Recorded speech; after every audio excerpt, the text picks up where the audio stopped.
Well, g'day YouTube, another live stream.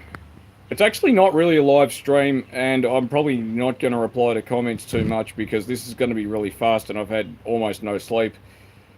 I run out of memory card space on the phone. The battery in the DSLR is flat. I really can't be bothered with charging it. I don't have it in me. I just have to get the car done. But I still want to show you guys what I've done to the car that I hope, I know for sure will improve the bleedability of this cooling system, which was pretty well pathetic.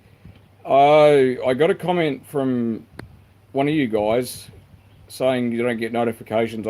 I find that myself with some of the people I'm subscribed to.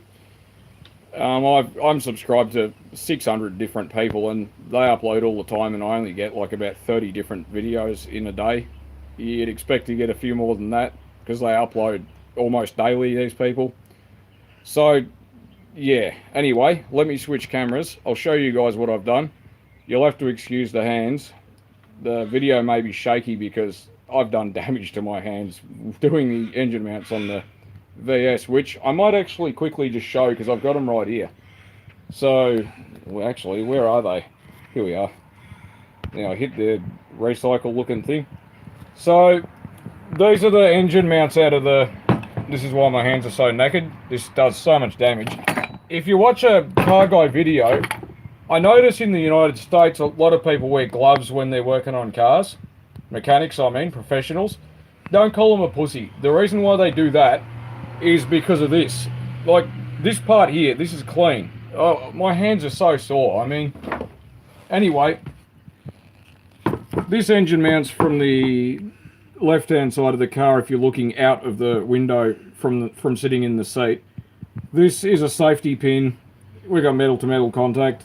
This car used to vibrate the crap out of the center console. You couldn't even shout over it. I had to put my right leg, because the car's here a right-hand drive, on the center console just so you could actually hear what was being said. And these blocks, now these blocks here usually stick up. If I go to this is actually a piece of metal.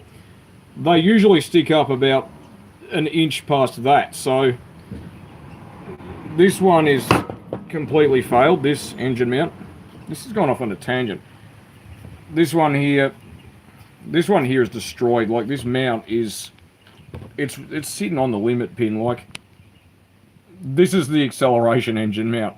Hang on, no it's not, the other one is. That's why this is so, yeah, it's got that flat spot. Anyway, let's get to the car before I run out of patience with the phone and everything. The thermostat, I already showed the notch I filed there. I would have liked to have used a round file, or dare I say it, even a Dremel. Sorry, Ave. It looks bad, but this, I faced it off on a sheet of float glass, which is pretty flat. I can't feel it with a scriber very gently, and I also can't feel it with my thumbnail, so it's going to seal. The gasket here is, you peel this off and it's sticky, but what I've got is some aviation gasket cement. It's brown, it smells bad, it's sticky. It's not designed, it says form a gasket, but it's designed to fill in a tiny imperfection. It's not really designed to replace a gasket. You still need the gasket.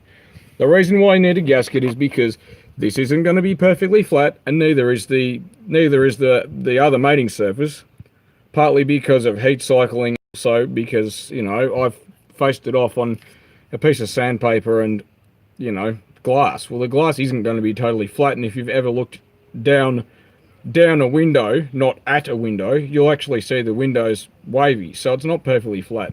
Anyway, these gaskets do the Ecotec V6 and the L67. So let's get the phone in here. So if I go here, you can see, I think the light's actually on. Miraculous, right? Oh, yeah, the phone doesn't like that. So we have this little rebate. It's the wrong word, I know. You Google out and tell me I'm wrong. Here's the hole. So this is actually on an angle. This face here is actually on an angle. It's not flat. So I'm going to have this horribly out of focus on my... I can't actually get this in properly with it with doing it live, but you get the point. It sits in there. Yeah, I can't get it in there because I can't actually see what I'm doing, because I'm looking at a tiny phone screen. But then basically this notch sits there. So the notch is there. The notch sits right here. So then that'll allow bleeding. So that's the fix.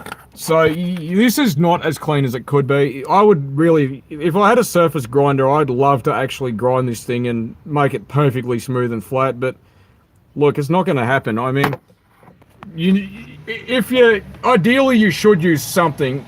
Don't try and make a thermostat housing that's got massive pitted corrosion in it, or scratches from someone using a razor blade, like, you know, I don't know, I'm not going to say any names, but let's say a serial killer using a razor blade to clean mating surfaces, and you've gouged the crap out of it. You won't get it to seal no matter what you put on it. I don't care whether it's Hylamar, whether it's Silastic, silicon, whatever, you're not going to make it seal.